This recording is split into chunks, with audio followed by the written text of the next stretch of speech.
It's July the 22nd, and it's approximately, well, it is about 10:10 in the evening. I'm pulling up a late one here, it seems. I don't know what pulling means, but that's what I'm doing. And I'm reading from my own text of Atman-The Soul of Yoga.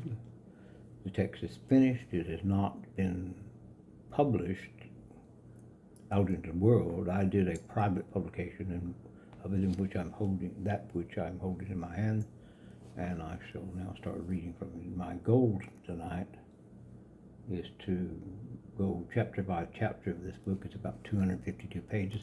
I will not be reading every word, sentence, and paragraph. I will throw in a footnote every once in a while if they seem to add importance to the text I'm reading to you. The second chapter, as I said, well, I haven't said it in this video, I said it in the last, is enter the Atman. As you can tell, enter the Atman, which is the soul.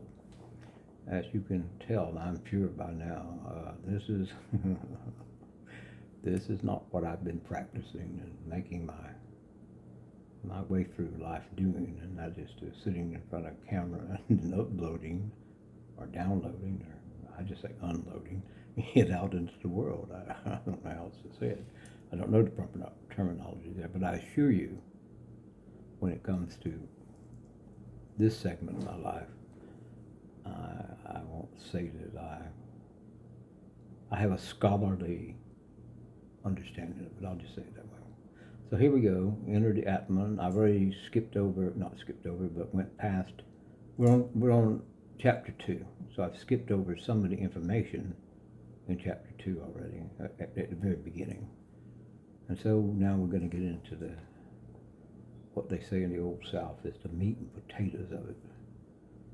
And the first sentence, the first line on page 42, which is the true entryway into this chapter, the entrance to this chapter. And here we go. Avidya is a Sanskrit word which literally means ignorance, misconceptions, misunderstandings, and incorrect knowledge. When we refer to avidya as ignorance, it does not mean ignorance of content knowledge or skills. It refers to ignorance of our own nature. And here I've put in a little asterisk with a 1 for the footnote. Might as well say that now because at my advanced age I might forget it later. So I'll go ahead and further the understanding of what ignorance means when I speak of it in reference to its own ignorance of our own nature. Footnote, bottom page, number 1, only one really. And this is a quote from Wikipedia. I tried to give full credit to all sources utilized within this manuscript. Wikipedia is still one of my favorites. But I will be quoting current writers from the last 400 or 500 years, and then of course going back to the ancient texts. I will give the proper quote to any extractions that I take from those wonderful books and place them within my manuscript. Okay, so I was saying,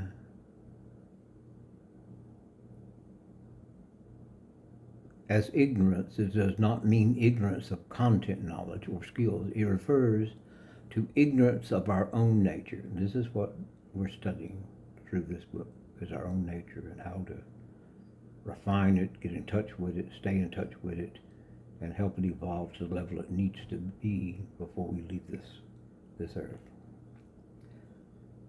Footnote 1 quotes, "We have seen that matter as objective substance is one, although it appears as many on account of its manifestations within space and time.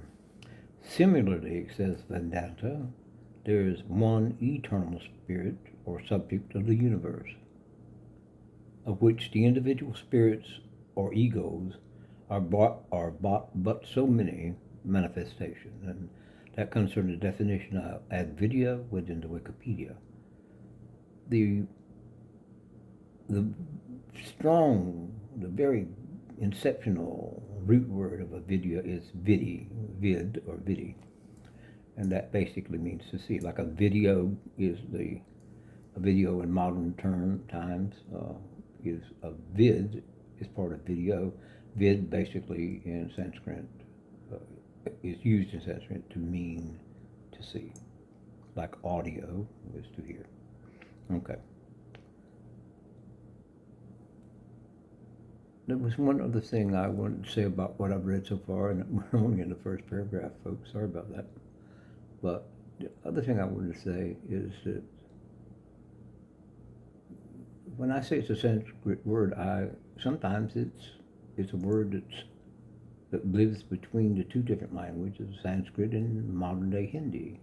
It also might be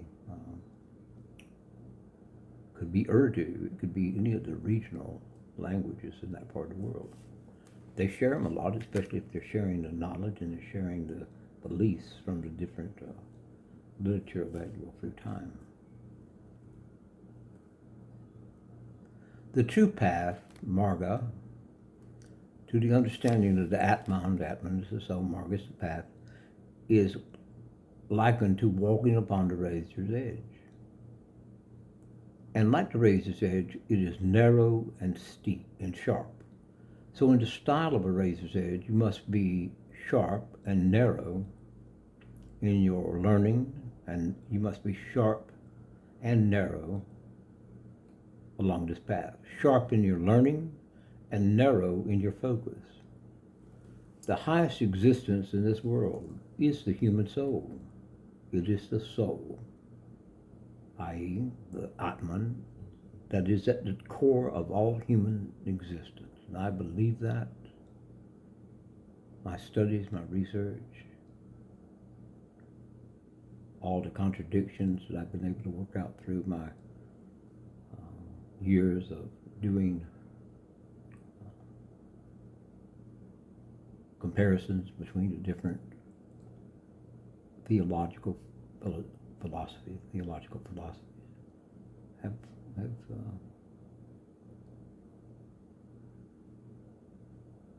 given me a wide range, wide and deep range of comparisons, as I said, and from those comparisons, I see mistakes in one, I see wonderful knowledge in others. I reject what I consider illogical. I accept what I consider not only to be logical, but inspiring. Human existence. The soul, that's my air conditioner, sorry. I have a fairly new apartment and they came and put a new motor in here a couple of weeks ago, so I am human, I deal with human problems and mechanical elements and all that. So you excuse that air conditioning when it goes off. The soul is the divine encased in a gross corpus. It being immortal, the soul, it pre-exists the first second of conception of the human being and continues its existence eternally beyond the last breath following a human's death. I remember writing that been several years ago now. I think I started originally this book in 23 and basically finished up January or something like that of last year. But I remember writing that sentence and being an old wordsmith and being an old yogi and just being a sort of picky rascal by nature, careful in my choices, discriminating, discerning, and you'll see how that'll fall in line later in the teachings of yoga, the science of yoga. Following a human's death. And I remember saying, well, that's a hard word to end that thought on. Maybe I should say demise. Well, some people out there in the world, don't have the vocabulary that I have. I have a rather extensive vocabulary. So I said, well, we're talking about death. Death, by the way, in the Mahabharata and in some of the early books that followed the Gita, and even in the Gita, death is known as Yama, Y-A-M-A. That name you will bump into several times in the course of your future endeavor to research all the various and very wonderful and informative and just chock full of wisdom text that you will encounter, hopefully, on your journey towards moksha. Moksha is the goal of, while you're on earth, moksha is the goal of every student of yoga on the not necessarily the physical side where you're doing exercise, but they do have it in there also. But moksha just simply means liberation. In your lifetime and in your studies and in your future, that's basically the one you're shooting for, is moksha. There's the commentary that is mentioned in the preamble to this book. There is the commentary. But I'm also widening your database, your base of understanding of this wonderful subject of yoga. Here, I'm discussing Atman, the soul, and define it, and it is what it is. It is not a he or she, just like Brahman, the creator of the universe, is not a he or she. Yogis and scholars of yoga refer to Brahman as it. It's not an insult. It's not trying to put your thumb on the capabilities of the creator.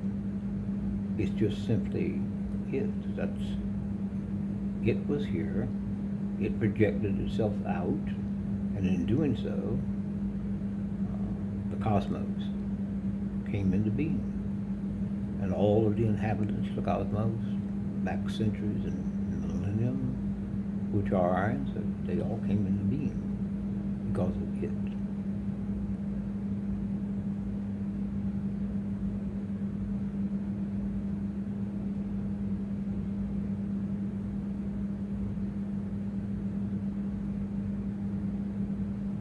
He's also known as the universal principle. Brahman is. He's also known as the absolute. He's also known as the one without a second. So in Yogic philosophy, you're going to find lots of names for the same entity or the same being, lots of names. Okay. Regarding this, then I say, here I am discussing Atman and define it as a primary universal principle, which it is. Regarding this, we have the lower self and the higher self, they being the body and the mind. The body and the mind. The Atman sits above these two, hidden by earthly delusions, until the pierce of the veil, until we are able to pierce the veil of Maya. I'm not going to stop this. I'm going along now pretty good. You can look up some of these terms yourself. Maya. It will become a very important part of your vocabulary. This is the true goal of yoga, to escape the bondage of ignorance. We started with avidya, and now we're down to using just a plain old term, ignorance, which is what it is. Vidya means knowledge or understanding. Avidya means ignorance. When you put an A in front of a word that's already out there, like vidya, knowledge, understanding, truth, things of that nature. So you put an A in front of it, and it makes it the opposite of what the word that it's being adjoined to as a prefix. It turns it into the opposite, avidya as opposed to vidya. Ignorance is avidya.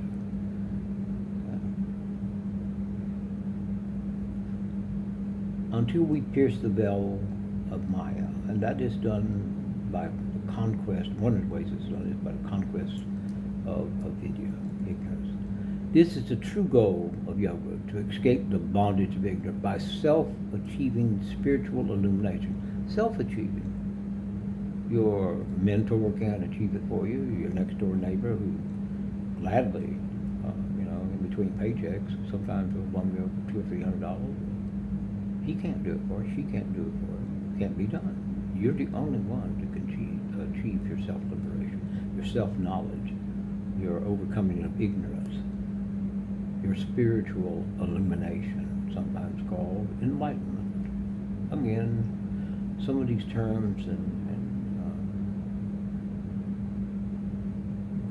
that populate, some of these beings and ideas that populate the text of the science of yoga have multiple names. Also regarded, everything in the cosmos is seeking freedom. This is a setup for a verse that's coming later to really explain all this. Seeking freedom. And I give you an example, the electrons in their orbits. They're trying to fly away from that center, even though they seem to stay in place, like the planets stay in place around the sun. Subatomic particles moving around a nucleus is sort of a microcosmic copy of the planetary systems moving around their orb, their heated orb, their flaming orb. What's above is like that which is below, and that which is below is like that which is above. It's that old saying from the ancients.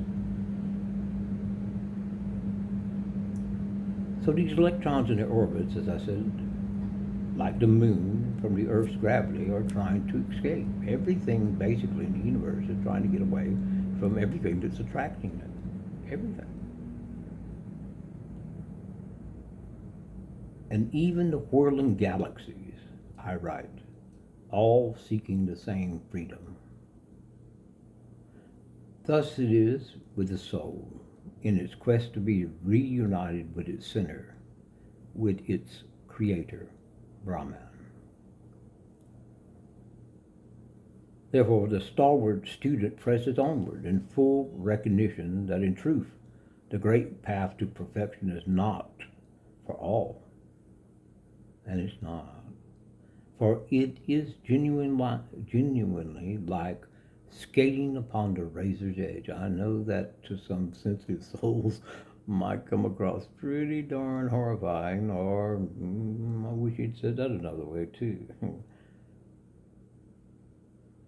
Remember, pay attention to this part. Atman, the soul that dwells within us, is beginningless and endless.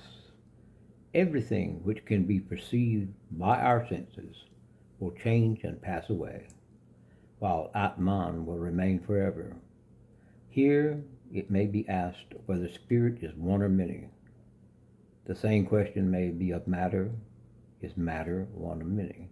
Now I slipped back into a quote there, and because I haven't turned the page, I'm not quite sure who I'm quoting. I've quoted lots of folks in this book, lots of sources, lots of, well, we'll get to it. And again, I'm giving them credit, whomever I'm quoting here. Continuing the quote, in yogic philosophy, we mortals are composed of 3 shariras, bodies in quotation, in brackets, projected from Brahma, the creator and Lord of all, the eternal one. Remember now that, and this will come up over and over and over again, but it's best to give this to you at the beginning so you can be ready for it and prepared for it, and even prepare for it by your own independent studies and research. Brahman is outside of space and time. I'll give a quick explanation for that. It has to be outside of space and time, because space and time come from it. He doesn't. I'm going to slip in the he. It's easier. The classics say it, but we're in a casual conversation, so I'll slip in and out of those two usages of his. It's not really his name. You can't name God. But we're mortals, and we have our egos, and we have our vanity, and we have our this, that, and the other. So we, sort of like an ugly American tourist in Paris. They'll pronounce bonjour any way they want to.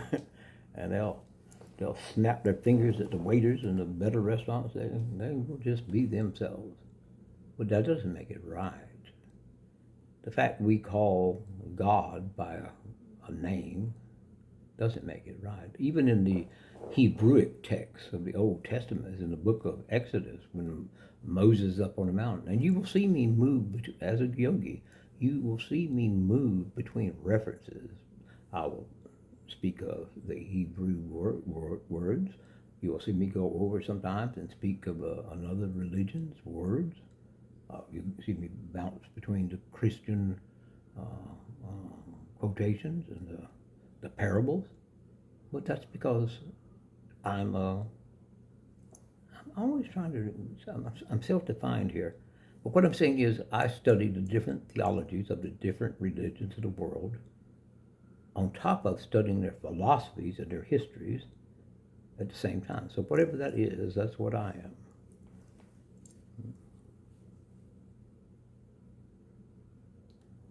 So in Yogic philosophy, well, that was a good save. We mortals are composed of those three Shariyas, bodies, projected from Brahman, as I said, the creator and lord of all, the eternal one. And then I'm still in these quotes. We'll find out who I'm quoting later. The Karana Shariya is the causal body and a generative germ of the other two bodies, the subtle body and gross body. Those are the other two. And we'll get into definitions here in a minute. Just kind of be patient and move along with me. I'm trying to move along. I promise you I am. It'll take forever to do commentaries on this book at this rate. I'm going to have to become more discreet about what I read, and I also am going to have to maybe see. I'm reading without notes. I mean, I'm reading here my words, but I'm commenting without notes. I'm commenting. This is unscripted, totally 100% what I'm doing here at this moment in time in front of a camera, which will go in front of who knows, maybe a regional audience. I don't know how far out it'll go. And in a sense, I don't really care how far it spreads. If it spreads down the block or across the corner or around the town, that's fine. I've reached a few people, and that's my goal, to spread my knowledge accumulated through my long lifetime so far into the society of Earth as I can. And by doing so, perhaps I will change a few minds and change a few conduct patterns. And, if one man makes the world a little better, I'm not trying to make the whole world, but if I can just make one person in the world better in his conduct and her conduct and the way they treat each other out there, perhaps they will make two. And you see the dominoes I'm looking in here, don't you? I don't have to go further down that path. So, but it's going to take a while, so I'll have to come up with not a script. Oh, I've got it. I'll do what I did with the book. I'll just come out with an outline and just go outline to outline, point to point, with little bullet points next to the sentence. It's hard to get rid of on the computer or on the writing platform on Word. Once those things popped up somewhere, I don't know how they got there, but they're there. Oh, Lord. And I'm like the old man back in the 50s, wife, they're riding down the road. Well, here I'm going even further off the topic, but there's a point to this. The old man's riding down the road, and the wife says, "Are we lost?" He says, "Oh, how can we be lost? I'm driving." Yeah, that actually happened in the 50s a lot, more so than needed to. So now what I'm doing is I'm sort of skipping. That's a good way to move forward, sort of like hopscotch. So these two bodies originated with the attribute of a video. Attribute means something that is tagged onto it. That's a word a lot of people can relate to nowadays, a tag.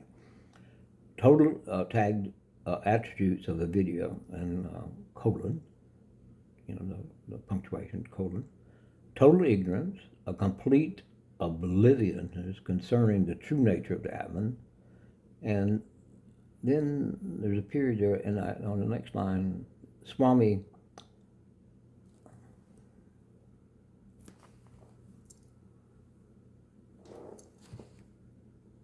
Oh, I see it. Squev Amanda characterizes the cause body as, quote, a quote within a quote, the beginningless ignorance that is indescribable. Oh, bless his heart. I couldn't have said anything better than that, because I run into it. Poor souls, bless their heart.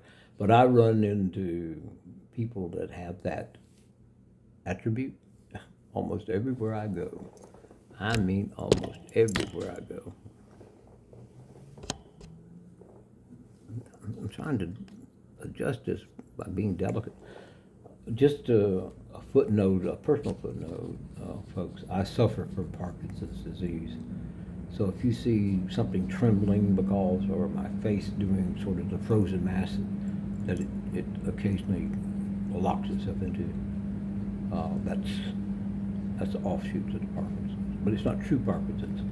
It's a Parkinsonian disease that I suffer from. But that's another research that you can do on your own. If you're interested in just let it go if you're not. So now I'm just gonna name the types of bodies. There's 5 of them. They're like a nest of dolls, Russian nest of dolls. The outside one is the gross body. The Atman is in the 5th smallest egg that's stacked on top of each other. So that's how we bounce through that. Now we're going to get down to other Indian traditions see the subtle body as an 8-fold aggregate placing together the mind aspects, adding the vidya and karma to, it looks like I meant dharma there, but I really didn't, so that might be a correction I'll have to make before it goes to press, but we won't worry about that now. And so I've kind of bored you through this thing so far. Like I said, 3 bodies and 5 sheaths. The stula, the Surya, that's the gross body, also called a very long, a very long word. Well, it's not really. It's an anamaya kosha. Then you have the subtle body, and then you have the maya body kosha. That's the breath, the energy. The manomaya kosha. That's the mind. And so forth, and you'll get used to these, the way to break, the method of breaking down when you're reading Sanskrit. I think I read here a few years ago when I was initially starting on this, that there's less than, 100,000 people in the world that read Sanskrit now, and most of them are hanging out in coffee houses or colleges or teaching courses or writing books like this. They're not the average crowd, and they're tucked away in their own little world. And so we're moving from that one. These chapters have what do y'all call them? Or we call them, they have sub-levels or sub-something. I hear it on the internet occasionally. But the next level, the next sub-chapter of chapter 2 will be really, really interesting. I find it's one of the foundations of the understanding of yoga and how to develop your mind and how to make progress in the yogic world. I'll tease you by saying the title of this subsection that's coming up is called The 4 States of Consciousness. Most people think, well, you're either conscious or you're unconscious. That's about it. When you're conscious, you're doing what you're doing, and when you're unconscious, you're either asleep or on a surgical table, or a dentist's surgical table, or an eye doctor's surgical table, unconscious. But it goes much deeper than that. It's actually, for an old man like me, it's kind of fun, because you'll see what I'm saying. It'll open your eyes. It will be your first taste of enlightenment when we go there. So I'll close now. Right around 31 minutes, which isn't bad. I'm trying not to go past it. I'm trying to stay under 31. I'm trying to do 10, 20, 30. At the beginning, I was doing hours. I mean, Lord. Well, I think I will be forgiven for the innocent way I began. But regardless, I think I'm not really wasting time. I'm just expanding beyond the limits of the time I'm using. So good night to you. Thank you again. I appreciate you. If you want to come back, please do. We'll start the next little video, and I'll probably title it the fourth. No, I won't title it that because it's only a subdivision. Who knows? I'll title it Chapter 2 is what I'll title it. Continued, or something like that. Well, thank you again, and have a very good time in between. A very good time out in the world. Enjoy yourself, and remember, don't take life so seriously. I mean, you have to be serious about rent and car payments, but in between all that seriousness, have a little fun. I have fun all the time. I promise you I do. And good night.